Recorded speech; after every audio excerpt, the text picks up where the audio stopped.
तो चलिए खबरों में आगे बढ़ेंगे। लोकसभा चुनाव के विरोध में ऑनलाइन अभियान चलाने वाले हिज्ब उत तहरीर संगठन के 6 सदस्यों को तमिलनाडु पुलिस की साइबर क्राइम टीम ने दबोच लिया है।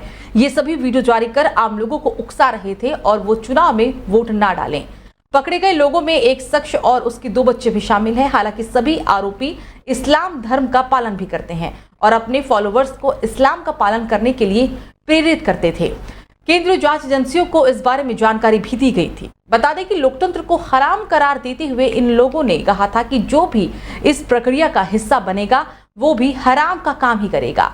आरोपितों में एक हामिद हुसैन पेशे से एक मैकेनिकल इंजीनियर है और बाकी आरोपित की पहचान अहमद मंसूर, अब्दुल रहमान, मोहम्मद मौरीस, नवाज शरीफ, अहमद अली के रूप में हुई है। गौरतलब है कि हिज्ब उत तहरीर संगठन पर कई देशों में प्रतिबंध भी लगाया जा चुका है। तो देश में बड़े हिस्से में प्रचंड गर्मी पड़ रही है जो करोड़ों लोगों की सहन शक्ति की परीक्षा भी ले रही है। राजस्थान के फलौदी में बीते दिन तापमान 50 डिग्री सेल्सियस तक पहुंच गया। राज्य में 4 दिन में 19 लोगों की मौत हो चुकी है। मौसम विभाग के अनुसार 1 जून के बाद से ही 50 डिग्री सेल्सियस तापमान देश में सबसे अधिक है। तब राजस्थान के ही चूरू में 50.8 डिग्री सेल्सियस तापमान दर्ज किया गया था। हालांकि अत्यधिक गर्मी ने न सिर्फ उत्तर के मैदानी इलाकों में बल्कि मध्य क्षेत्रों को, बल्कि हिमाचल प्रदेश और पूर्वोत्तर में भी असम और अरुणाचल प्रदेश की पहाड़ियों को भी प्रभावित कर रखा है। तो राजद नेता और बिहार के पूर्व उप मुख्यमंत्री तेजस्वी यादव ने प्रधानमंत्री नरेंद्र मोदी को एक खुला पत्र लिखा है। प्रधानमंत्री नरेंद्र मोदी को लिखे इस खुले पत्र में तेजस्वी यादव ने जातिगत जनगणना से लेकर आरक्षण तक पर प्रधानमंत्री को अपने पक्ष से अवगत कराया है। तेजस्वी ने लिखा है कि चुनावी मौसम में आप बिहार आते हैं, कल आप फिर बिहार आए और एक बार फिर आपने सभी लोगों को भ्रमित करने की असफल कोशिश भी की। मैं आपके समक्ष कुछ बातें रखना चाहता हूं। मुस्लिम आरक्षण को लेकर पीएम मोदी के ताजा बयान पर प्रतिक्रिया देते हुए तेजस्वी ने लिखा कि शायद आपको ज्ञान और ध्यान ना रहा हो कि गुजरात में मुस्लिम समुदाय की जातियों को भी आरक्षण मिलता है।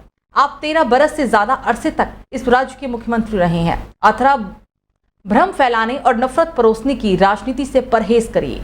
तेजस्वी यादव ने आगे लिखा कि आपने बाबा साहेब का आरक्षण खत्म करने का एक नायाब तरीका ढूंढ लिया है, क्योंकि संविधान की धारा 15 और धारा 16 के तहत आरक्षण सरकारी नौकरियों में मिलती है। आपने रेलवे, सेना और बाकी विभागों से सरकारी नौकरियां ही खत्म कर दी है, तो फिर आरक्षण की अवधारणा कहां जाएगी। लेकिन गंभीर चिंता आपकी प्राथमिकताओं में से नहीं है। हम आपसे कई बार आग्रह भी कर चुके हैं कि लोकतांत्रिक लड़ाई लड़ने की बजाय आप युवाओं को नौकरी दिलाने के लिए संघर्षशील एक 34 के युवा तेजस्वी जेल भेजने की धमकी दे रहे हैं। चुनाव आएंगे और जाएंगे, लेकिन संविधान, देश की सामाजिक संरचना और इसकी बनावट और अब और आघात मत कीजिए।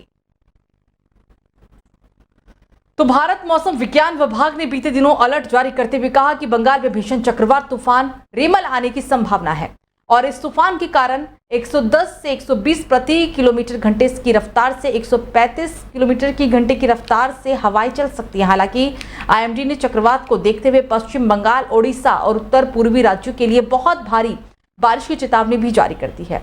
इस बीच प्रशासन ने चक्रवात से निपटने के लिए तैयारियां शुरू कर दी है। दक्षिण पूर्व रेलवे ने एहतियात के तौर पर कई ट्रेनों को रद्द करने का फैसला भी किया है, तो वहीं कुछ ट्रेनों के रूट भी शॉर्ट कर दिए गए हैं। दरअसल बंगाल की खाड़ी में गहरा दबाव बना हुआ है।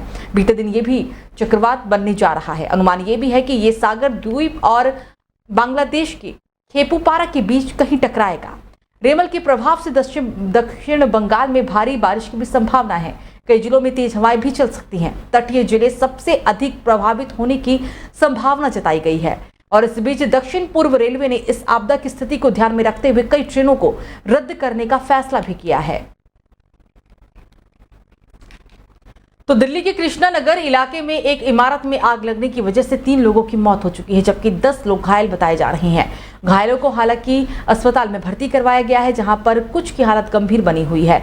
इस हादसे के बारे में जानकारी देते हुए एसटीओ अनूप ने कहा कि आग की स्टील फैक्ट्री में 11 दोपहिया वाहनों में लगी थी और पहले मंजिल पर यह फैल गई थी। ये 4 मंजिला इमारत है जिसका क्षेत्रफल 100 वर्ग गज का है। तो ऊपरी, दूसरी, तीसरी और चौथी मंजिल में धुआं भर गया था।